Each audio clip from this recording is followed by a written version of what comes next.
Students, the topic for today discussion is searching in C language. देखिए, अगर मैं searching की बात करूं तो सर्चिंग का बेसिकली मतलब होता है किसी भी एलिमेंट को फाइंड करना, किसी भी एलिमेंट को रिट्रीव करना, जो भी आपके पास में डाटा दिया हुआ है। डाटा आपने कहीं ना कहीं स्टोर किया होगा और उसमें से जब मैं आपसे कहूँगा कि आपको कोई एरे के इस पर्टिकुलर एलिमेंट को फाइंड करना है तो ये सर्चिंग कहलाता है।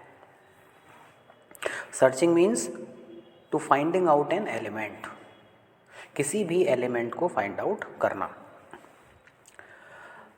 अब जितने भी तरीके के हम ऑपरेशन परफॉर्म करते हैं उन ऑपरेशंस की बात करें तो हमारे पास में दो तरीके के सर्च ऑपरेशन होते हैं।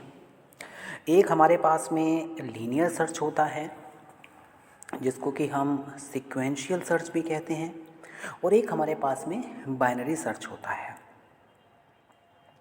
लीनियर सर्च में जितने भी एलिमेंट्स फाइंड आउट किए जाते हैं वो वन बाय वन आपको सारी लोकेशंस पे जाना होता है और ये चेक करना होता है कि इस लोकेशन पे जिस एलिमेंट को हम सर्च करना चाह रहे हैं, फाइंड आउट करना चाह रहे हैं, वो एलिमेंट अवेलेबल है या नहीं है।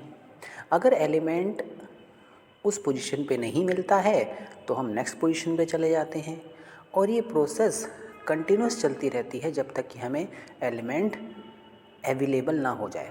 सपोज़ एरे में अगर एलिमेंट अवेलेबल नहीं है तो एंड पोजीशन पे हम आ गए तो हम शो कर देंगे ये एलिमेंट जो है वो इस एरे में फाइंड आउट नहीं हुआ। तो स्टूडेंट्स, आज हम बात करेंगे linear search in C language.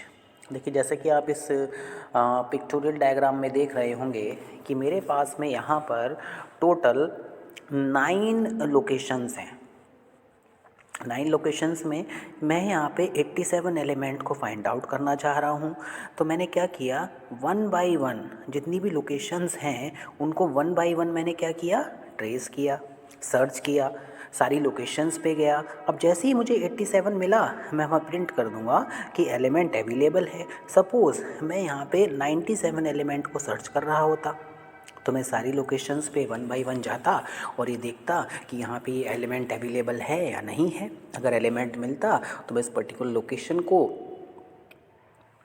Retrieve करता और शो कर देता कि इस पर्टिकुलर लोकेशन पे ये एलिमेंट अवेलेबल है, और अगर नहीं मिलता तो हम ये शो कर देते कि एलिमेंट यहाँ पर अवेलेबल नहीं है। स्टूडेंट्स, अगर मैं लीनियर सर्च की बात करूँ तो लीनियर सर्च आपकी सीक्वेंशियल सर्च है सी लैंग्वेज में, जिसका कि यूज़ किसी पर्टिकुलर वैल्यू को फाइंड आउट करने के लिए होता है। ये पता लगाने के लिए होता है कि ये पर्टिकुलर वैल्यू एरे में अवेलेबल है या नहीं है। एरे के बारे में आपको बताया गया है कि एरे का यूज़ हम सेम टाइप के एलिमेंट्स को ग्रुप करने के लिए करते हैं। It means we have to find a value given in an array. अगर एलिमेंट मुझे मिलता है तो उसकी करंट पोजीशन को मैं रिटर्न करूँगा, उसकी करंट पोजीशन को मैं शो करूँगा अपने प्रोग्राम में, और अगर एलिमेंट नहीं मिलता है तो मैं उसको वहाँ पे शो नहीं करूँगा। वही यहाँ पे लिखा गया है, if it is exist then return the current position. अगर एलिमेंट अवेलेबल है तो करंट पोजीशन को आप शो करिए, और अगर एलिमेंट अवेलेबल नहीं है तो आप उस करंट पोजीशन को शो मत करिए। देखिए, जितने भी हम एल्गोरिथम्स को यूज़ करते हैं उन सारे एल्गोरिथम्स में टाइम कॉम्प्लेक्सिटी होती है। देखिए, जो टाइम कॉम्प्लेक्सिटी है वो आपको ये बताती है कि आपका एल्गोरिथम कितना अच्छे तरीके से रिज़ल्ट देता है। नाउ स्टूडेंट्स, हम बात करें बाइनरी सर्च की, तो बाइनरी सर्च जो होती है वो ज़्यादा टाइम लेती है। आप कह सकते हैं कि binary search is better than linear search. क्यों? बाइनरी सर्च में हम क्या करते हैं, छोटे छोटे प्लेसेस, छोटे छोटे पार्ट्स में हम एक बड़ी एरे को डिवाइड कर देते हैं और उन छोटे पार्ट्स में हम क्या करते हैं, सर्च करते हैं गिवन पोजीशंस के थ्रू। नाउ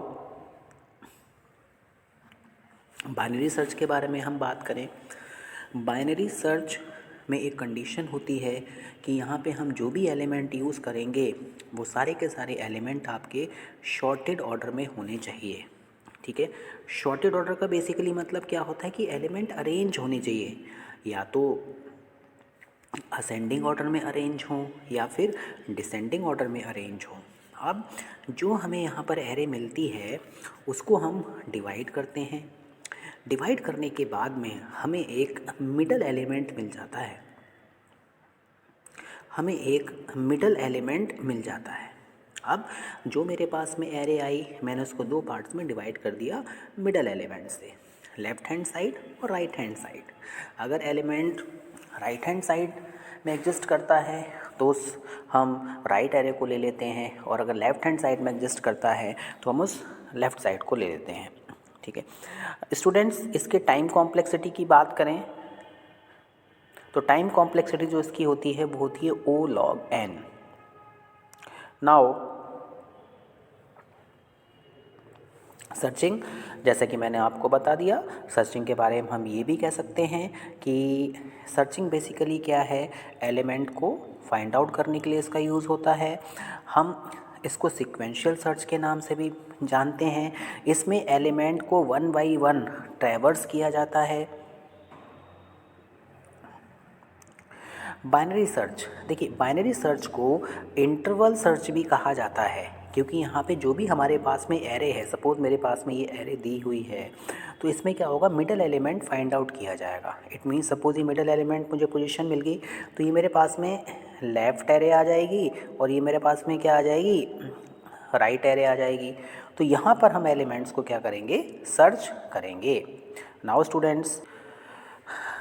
स्टूडेंट्स अब हम डायग्रामेटिकली देखेंगे किस तरीके से हमारे पास में एक एलिमेंट है, वो एरे में हम उसको सर्च कर रहे हैं, और जैसे ही एलिमेंट हमें मिलता है हम वहाँ लिख देते हैं मैच फाउंड, और एलिमेंट उस पोजीशन पे नहीं मिलता है तो हम लिख देते हैं कि एलिमेंट डज नॉट एग्जिस्ट।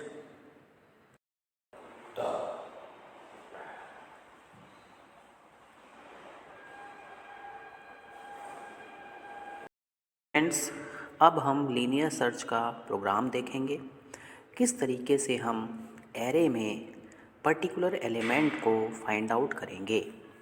यहाँ पर सबसे पहले मैंने हेडर फाइल को इंक्लूड किया।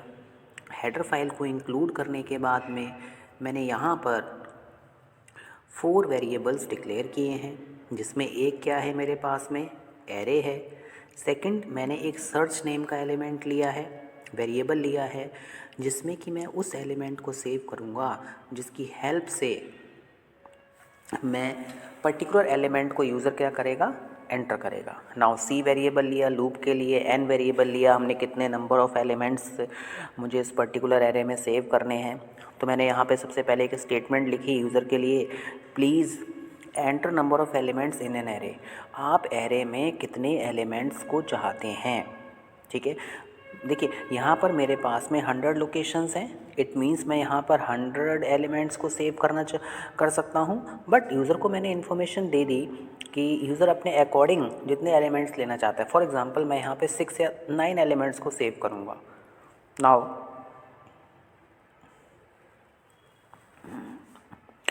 Next, enter percentile D for integers. ठीक है, अब जितनी भी आपने लोकेशंस ली, यूज़र से कहा गया कि आप 5 नंबर्स को एंटर करिए, तो यहाँ पे सी वेरिएबल मैंने लिया था, लूप के लिए लिया था। ये जो सी वेरिएबल है हमने लूप के लिए लिया है। तो लूप मैंने आपको बताया हुआ कि एरे में हम जो भी वर्किंग करते हैं वो सारी की सारी वर्किंग लूप्स के थ्रू होती है। नाउ 1 बाई 1 हम यहाँ पर एलिमेंट्स को एंटर करेंगे। क्या, for c equal to 0, c is less than n, c plus plus.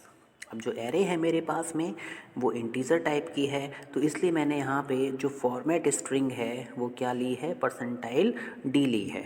Now इसको पर्टिकुलर लोकेशन पे मैंने यहाँ पे क्या कर दिया, सेव कर दिया, percent address of array bracket में c। नाउ इसके बाद हम यूज़र से एक इन्फॉर्मेशन और एंटर करवाएंगे कि आप कौन सा एलिमेंट सर्च करना चाहते हैं। Enter a number two search, जो नंबर आप एंटर करना चाहते हैं वो यहाँ पे सर्च करिए, percentile D address of search. इस पर्टिकुलर लोकेशन पे जाके वो एलिमेंट एंटर हो जाएगा जिसको कि हम एरे में सर्च करेंगे। नाउ स्टूडेंट्स, जितनी भी हमारे पास में लोकेशंस हैं, फॉर एग्ज़ाम्पल मैंने यहाँ पे लोकेशंस क्रिएट की। फॉर एग्ज़ाम्पल्स मैं यहाँ पे 5 एलिमेंट सेव कर रहा हूँ या फिर 9 एलिमेंट सेव कर रहा हूँ। ये 0 लोकेशन है, 0 से लेके ये that is 4th location, 1 2 3 and 4 location. अब यहाँ पर मैं ट्रैवर्सिंग करूँगा। लीनियर सर्च में जो भी ट्रैवर्सिंग होती है 1 बाय 1 होती है। पहले हम इस पोजीशन पे आएंगे, फिर इस पोजीशन से हम फर्स्ट पोजीशन पे जाएंगे, फिर हम सेकंड पोजीशन पे जाएंगे, फिर हम थर्ड पोजीशन पे जाएंगे, फिर हम फोर्थ पोजीशन पे जाएंगे। इट मीन्स यहाँ पर मुझे सिक्वेंशली सारी पोजीशंस को सर्च करना है। वही देखिए यहाँ पे लूप चलाया गया है कि मेरे पास में ये एरे है, ये फर्स्ट लोकेशन कौन सी है, 0 है, और ये लास्ट लोकेशन कौन सी है, n है। Now for c equal to 0, 0 से हम लोग स्टार्ट करेंगे, c is less than n, क्योंकि एलिमेंट आपके 0 से स्टार्ट हो रहे हैं तो यहाँ पे n-1 हम लेते हैं।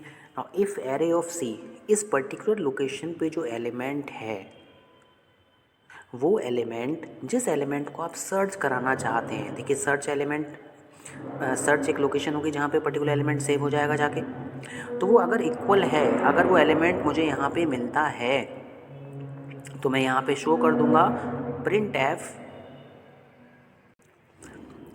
तो मैं यहाँ पे शो कर दूंगा print F percentile D is present at location percentile D. Means जो एलिमेंट मुझे सर्च करना था वो आपका इस पर्टिकुलर लोकेशन पर मिला। कौन सा एलिमेंट, देखिए सर्च को हमने रिप्रेजेंट किया परसेंटाइल डी से। इसी तरीके से जो मेरे पास में c+1 है, देखिए 0+1, मैंने यहाँ पे c+1 इसलिए लिखा है क्योंकि देखिए अगर मैं एरे की पोजीशनिंग तो मैं 0 से करता हूँ, जो इंटरनल पोजीशनिंग होती है वो क्या होती है, 0 से होती है, बट ये लोकेशन कौन सी है, फर्स्ट लोकेशन है, तो इसलिए यहाँ पे c+1 लिखा गया है कि एलिमेंट आपको फर्स्ट लोकेशन पे है, सेकंड लोकेशन पे है, थर्ड लोकेशन पे है। नाउ जैसे ही एलिमेंट मुझे मिलेगा मैं क्या कर दूंगा, इसको ब्रेक कर दूंगा, मैं आउट ऑफ द लूप आ जाऊंगा, क्योंकि मुझे आगे सर्च करने की ज़रूरत नहीं है। Students, I hope you have understood this lecture. Thank you very much.